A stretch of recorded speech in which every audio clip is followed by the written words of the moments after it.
अधिकाराबद्दल जो माननीय supreme court 2 तासात त्याचा निकाल लावता आणि आमदारांच्या अपात्रतेला 2 वर्ष होऊन गेले तरी अजूनही निकाल लागला नाही। याचा अर्थच ईएम मशीनचा हा जो विश्वप्रेम जे आहे ते आपल्याला लक्षात येत आहे। मग ह्या सगळ्या पारदर्शकता त्याच्यामध्ये आहे असं त्यांनी सांगितल्यानंतर मग आमचा सवाल आहे की तुम्हाला रात्र उशिरा का लागली? मग रात्री 11:59 तुम्ही शेवटचं झालेलं वोटिंगचं सगळं निर्देशांक आणून दिलेलं आहे। त्यानंतर दुसऱ्या दिवशी 3 वाजता पुन्हा आपण 1.3% मतदान वाढवत आहे। 9,99,559 मतं तुम्ही जे वाढवलेले आहेत ते कसे वाढले? रात्री का नाही डिक्लेअर केलं? दुसऱ्या दिवशी का करतात आहात? या प्रश्नाचं उत्तर द्या। मग पारदर्शकता कुठे राहिली याचं उत्तर त्यांनी दिलं पाहिजे। आज आम्ही ही बाब आमच्या राष्ट्रीय नेतृत्वाने लक्षात घेतली। आज संघवीजी, आमचे वेणुगोपालजी, रमेश चन्नीतलाजी, माझी पण सही त्याच्यात राहणार आहे। अशा 5-6 लोकांचं एक डेलिगेशन आज मुख्य निवडणूक आयोगांना पण दिल्लीमध्ये भेटणार आहे, कारण की हे विषय गंभीर आहे। आम्हाला विरोधक आता सांगतात की हारले म्हणून हे करतात, तर आम्हाला हारण्याचा आणि जिंकण्याचा, समजा आम्ही जिंकलोय असतो आणि आमचं सरकारही येत असतं पण या पद्धतीची तफावत असती तरी आम्ही निवडणूक आयोगाला प्रश्न विचारले असते, कारण की सेव्ह डेमोक्रेसी, लोकशाही वाचली पाहिजे या मुद्द्यावर आम्ही आहोत आणि शेवट पण लढू। काँग्रेस पक्षाचा इतिहास या देशातल्या सगळ्या लोकांना माहिती आहे। स्वातंत्र्याची लढाई आम्ही निस्वार्थ लढलेली होती। देश स्वातंत्र्य म्हणून काँग्रेसने दिलं। डॉक्टर बाबासाहेब आंबेडकरांच्या संविधानाच्या आधारावर सगळ्यांना एक मताचा अधिकार आणि त्या मताच्या जनतेच्या भीतीमुळे सरकारला काम करावं लागत होतं, पण आज जनतेची भीतीच सरकारच्या मनातून बाजूला झालेली आहे। महाराष्ट्रामध्ये निकाल लागून आज 5-6 दिवस झाले, पण 5-6 दिवसामध्ये सरकारच अस्तित्वात नाही।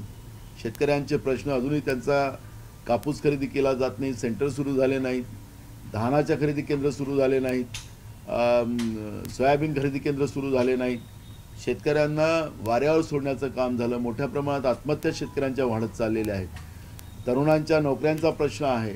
महागाई रोज आभाळाला टेकत चाललेली आहे आणि लाडक्या बहिणीचे जे काही मोठं प्रेम ते दाखवलं जात होतं, जो 50% लाडक्या बहिणींना आता पैसे मिळणार नाही अशा पद्धतीचं कामचलाऊ सरकार जे आता आहे राज्यामध्ये, या सरकारच्या माध्यमातून काढला गेलेला GR आपण पाहिलेला आहे।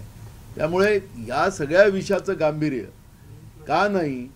कारण की लोकांच्या मतापेक्षा आता आम्हाला मशीनच आमची कामाची आहे, मताची गरज नाही। मशीन आणि त्या व्यवस्थेला, निवडणूक आयोगाची ही व्यवस्था आहे, त्याला सांभाळलं म्हणजे आम्हाला कोणीच हरवू शकत नाही।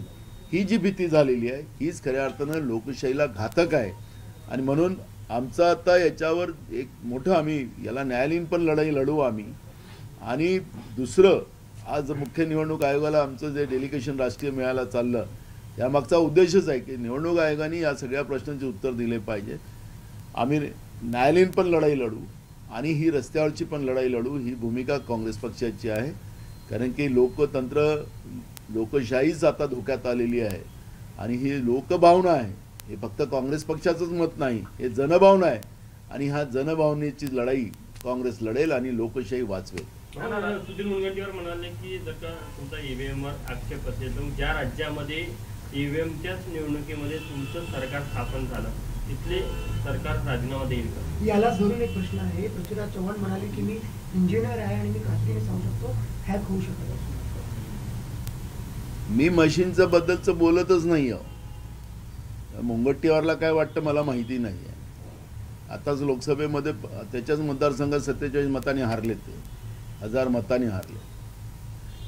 मुद्दा तो नाही आहे, मुद्दा मी घेतो आहे मशीनचा नाही आहे, निवडणूक आयोगाच्या कार्यप्रणालीवर आहे, त्या व्यवस्थेवर आमचा आक्षेप आहे।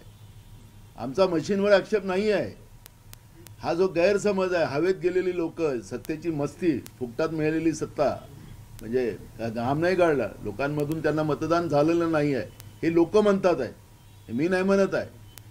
त्यामुळे मी जे काही प्रश्न उपस्थित करतो ते जनतेचे भावना मांडतो आहे।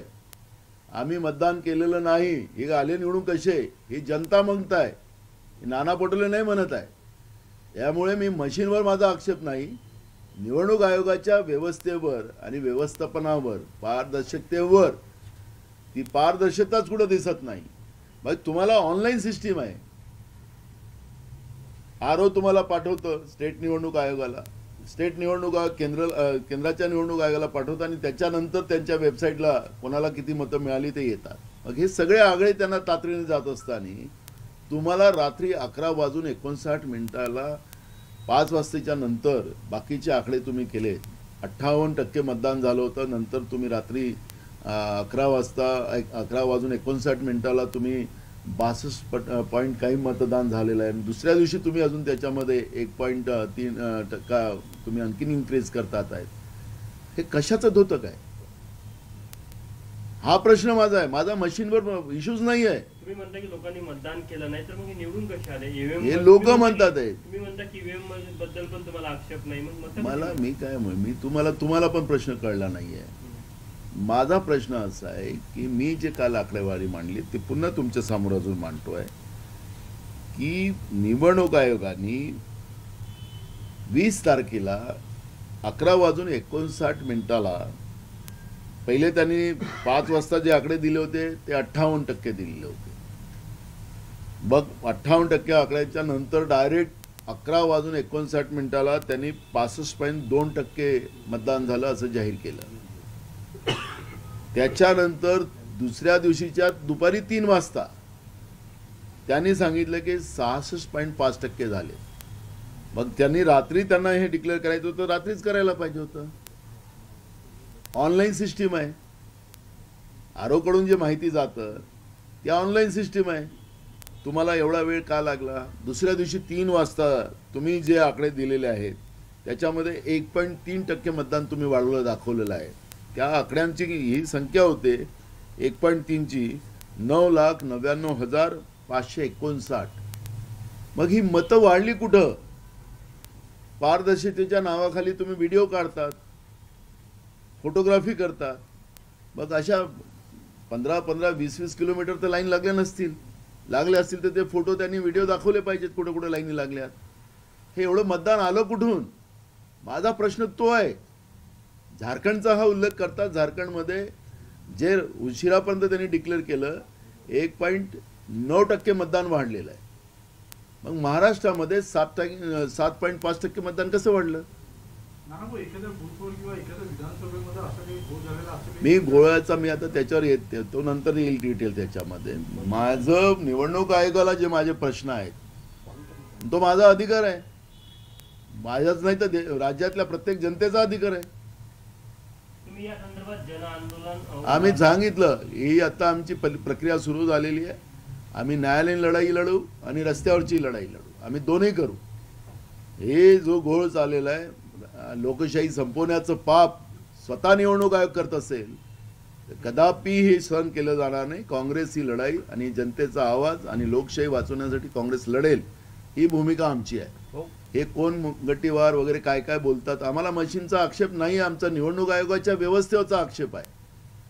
कमी ऐकायचं ना जास्त बोंबलायचं त्यांची ती सवय आहे. त्यामुळे मला त्याच्यावर जायचं नाही, त्यांच्या विद्वत्तेवर जायचं नाही. माझा प्रश्न निवडणूक आयोगाला आहे आणि निवडणूक आयोगाने माझ्या प्रश्नाचं उत्तर, महाराष्ट्राच्या जनतेच्या प्रश्नाचं उत्तर दिलं पाहिजे, ही मागणी आमची आहे. काल अनेक चॅनलनी डिबेट केला. 85 ते 90% लोकांनी सांगितलं की नाना पटोले बोलते ते खरं आहे. त्याच्यामुळे जे काही आहे ही जनभावना आहे. नाना पटोलेची एकट्याची भावना नाही आहे, महाराष्ट्राच्या जनतेची भावना आहे. त्यामुळे या विषयावरचं गांभीर्य प्रत्येकाने घेण्याचं कारण आहे. चौथा स्तंभाने पण घेण्याचं कारण आहे. हे काही मशीनवर माझा आक्षेप नाही आहे. मी मशीनच्या बद्दल एक शब्द बोलत नाही आहे. मला हे मतं वाढलीत कशी याचं उत्तर निवडणूक आयोगाने दिलं पाहिजे आणि त्याची कारणं काय. वाढले मतदानाची टक्केवारी कुठेतरी काँग्रेसच्या फायद्याची असे काँग्रेसचे अनेक नेते मतदानाच्या टक्केवारीनंतर बोलले, भाजपवाले म्हटले आमच्या फायद्याची आहे. पण आता काय असं वाटतं? अहो, ती टक्केवारीचा विषय नव्हता. मतदान वाढले तर वाढल्याचे फायदे कोणाला होतात, कोणाला कमी मतदान झालं तर असं ते तर चर्चा होतच दर निवडणुकीत होतो. पण जे मी मुद्दे टेक्निक